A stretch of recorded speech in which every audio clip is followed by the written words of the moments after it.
Welcome back, boys and girls. Today, I want to talk about something very simple, yet something that a lot of us don't understand. I'm going to talk about oil. Everybody uses it.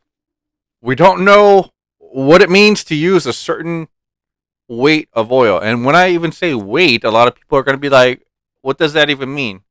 It's the numbers that's on the front of the bottle. For example, this is 5W30, 10W30. Why do you think there are different numbers, and how do they work? And some tuners actually require you to run heavier weight oil versus what OEM recommends once the car is tuned. And why is that? I'm going to explain all that to you, and I'm going to try to keep it as simple as possible. No scientific things here. I'm trying to keep it so that everybody can understand. Like, you don't need a college degree to understand my videos. All right, so I'm going to use this video from Castrol.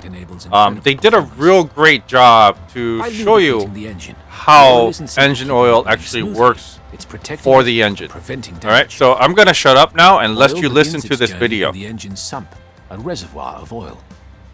From here, it gets pumped around the engine. The oil pump is vital to the life of the engine. It sucks oil up from the sump through a pickup tube, pressurizes it, and sends it around the entire engine through a circuit of oilways.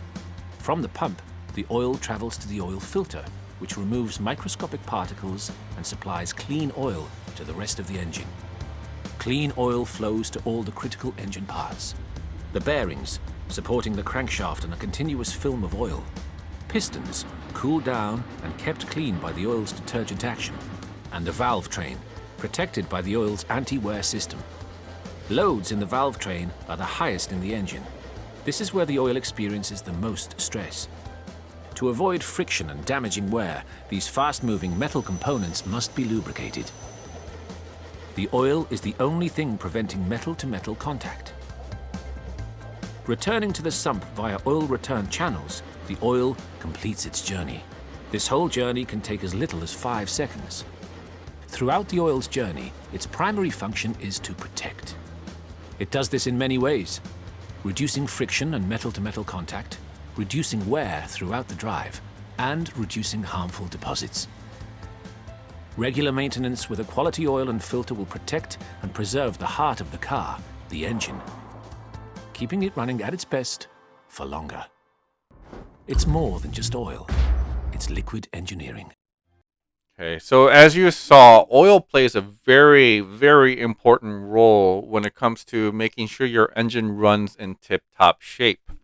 When you open up your owner's manual, depending on the car, it will tell you, you need to run 5W20, 5W30, 0W30, 10W30. What does this all mean? So those numbers are what's called the viscosity values. So when it's higher number, it basically means the oil is thicker. The W between the numbers actually stands for winter. Winter meaning when it's cold, right? So in order for oil to travel through the whole system, as we saw in the Castrol video, the oil needs to be not too thick, but also, again, not too thin. If it's too thin, it's not going to lubricate enough, and it's going to cause friction. And 3, it's going to just burn up. But if it's too thick, it's not going to be traveling enough or fast enough, and it's going to be sludge-like. It's almost like trying to drink water versus drink a bottle of honey. Like, you see what the difference is in viscosity there. So we need to find a happy medium where the engine is going to be lubricated. It's going to be able to keep the heat down, and also at the same time not break down the oil to a point where the oil is just going to evaporate into thin air. So that's why there are weights, and there are certain weights that certain engines require. Now, when a manufacturer recommends 5W30. Let's just take that as an example. That means when the car is at operating temperature, the oil has a viscosity of 30. But when the car is cold, it has a viscosity level of 5. What that means is when it's cold, it wants to make sure that the oil is going to travel fast enough to cover everything, that it's going to be enough to basically get you going without having to worry about all the frictions and, like metal shavings or anything like that. Make sure your bearings are oiled up. And as temperature goes up, the oil is actually going to flow at 30 viscosity, which is going to be the optimal level that the engineers have figured out that your engine needs to run the oil at. Now, there are different oils from conventional oil to semi synthetic, like synthetic blend, and then there's full on synthetic. Now, that could be another topic of discussion, but just to keep it simple, synthetic normally is able to hold the viscosity level for longer and better, even during extreme temperatures, compared to conventional oil. So that's why synthetics cost more, and that's why more higher end engines, higher end brands do require you to run synthetics. And synthetic oil actually lasts longer as well. So that's why you're seeing a lot of these new oils that says, oil change every 10,000 miles versus where it used to be every car needed an oil change every 3,000 miles. That's just oil technology getting better, not necessarily the engine technology. Now, with that said, some tuners, even us, when we tune certain cars, we recommend that you bump up your oil viscosity. So if your car, for example, require 5W20 from factory, we would say, hey, after you tune with us, make sure you're running 5W30. Now, why would that be the case? Most of the time, if you have a naturally aspirated engine, so that means no turbo, no supercharger or anything like that, even when you tune the car, you're not really increasing heat. You're not introducing new levels of temperature to the oil. But on cars that are turbocharged, um, and some supercharged vehicles will actually increase heat on the oil itself. It's not necessarily making the engine hotter, but for a turbocharged vehicle, for example, oil also runs through the turbocharger itself.